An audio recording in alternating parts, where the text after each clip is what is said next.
네, 이런 가운데 일본 정부가 내일 오전에 독도가 자국의 영토라는 주장을 담은 중고등학교 교과서 편집 지침서를 최종 결정할 것으로 보입니다.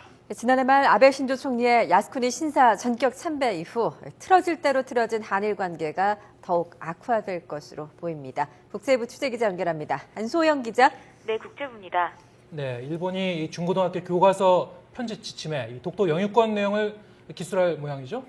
네, 그렇습니다. 일본의 한 외교 소식통은 일본 정부가 내일 오전 10시 강요회의를 마친 뒤 시모무라 학부분 문부과학상을 통해서 오는 3월 독도 등 영토 문제에 대한 중고등학교 학습 지도 요령 해설서 개정 지침을 공식 발표할 예정이라고 전했습니다.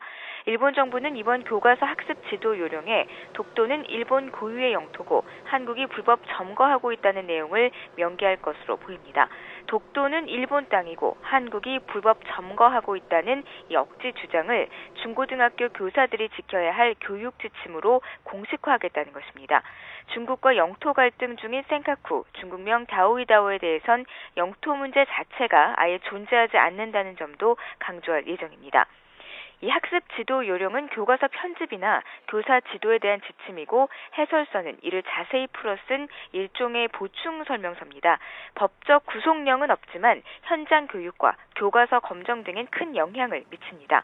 지난 2008년 중학교 해설서에 한일 사이에 다케시마에 대한 주장의 차이가 있다면서 영토 영역에 대한 이해를 심화시키는 것이 필요하다고 기술해 당시 권철현 주일대사가 소환되는 등 양국 관계가 크게 출렁이기도 했습니다. 하지만 이번에는 일본 내각이 이 강요회의를 통해서 2008년에 없었던 독도를 자국 영토라고 기술한 해설서 개정 지침을 공식화한다는 점에서 한일 관계에 그 어느 때보다 큰 경량이 예상됩니다.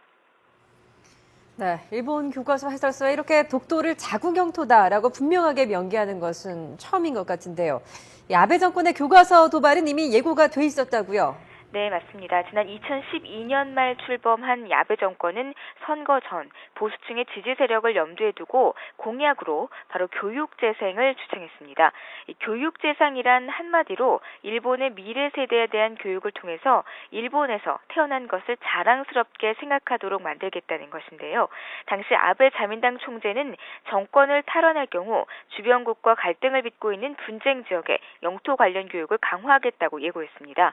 정권을 탈환한 아베 정권은 지난해 초 경제 회생을 위한 아베노믹스를 최우선 과제로 두는 듯 했지만 물밑에서는 바로 이 교육재생이란 간판 아래 영토 교육 강화라는 밑그림을 그리고 있었던 겁니다. 이 아베 정권은 최근 독도에 대한 일기 예보를 통해서 자국 영토라는 점을 국민에게 자각시켜야 한다고 주장하는 등 위안부 문제를 비롯한 역사 문제뿐만 아니라 영토 문제에 대해서도 도발적인 언동을 계속해왔습니다. 지난해 말 아베 신조 총리의 이 야스쿠니 신사 전격 참배 이후 한일 관계는 물론 중일 관계도 극한까지 치닫고 있는 상황에서 교과서 학습 지도 요령 해설서 개정으로 한중일 관계는 돌이킬 수 없는 사태를 맞이할 것으로 예상되고 있습니다. 지금까지 국제부에서 전해드렸습니다.